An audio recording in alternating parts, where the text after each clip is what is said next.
So if you aren't aware, trusts, all of the trusts in London and all of the integrated care systems in London have just recently written a green plan.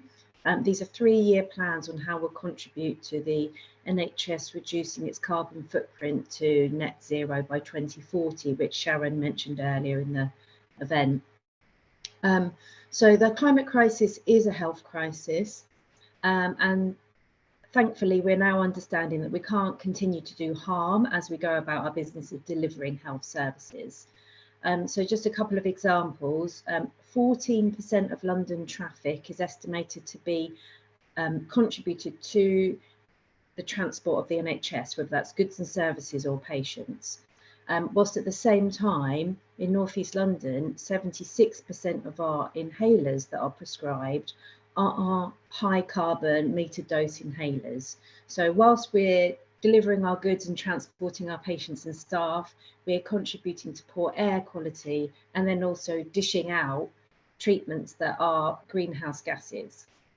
So we're starting to learn more about this, and thankfully there's a movement that wants to address that, because there are options to help staff and goods transport using active travel.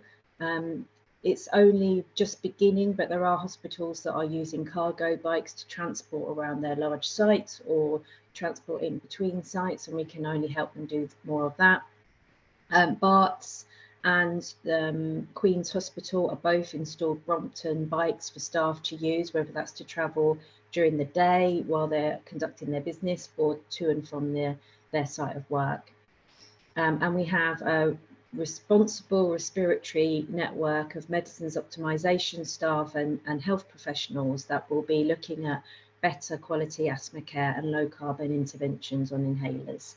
So there's just 2 examples of what is 11 work streams in the green plan. So we'll be coming out to all of you in the networks about more of that. And if you're from North Central London, they're also doing this work.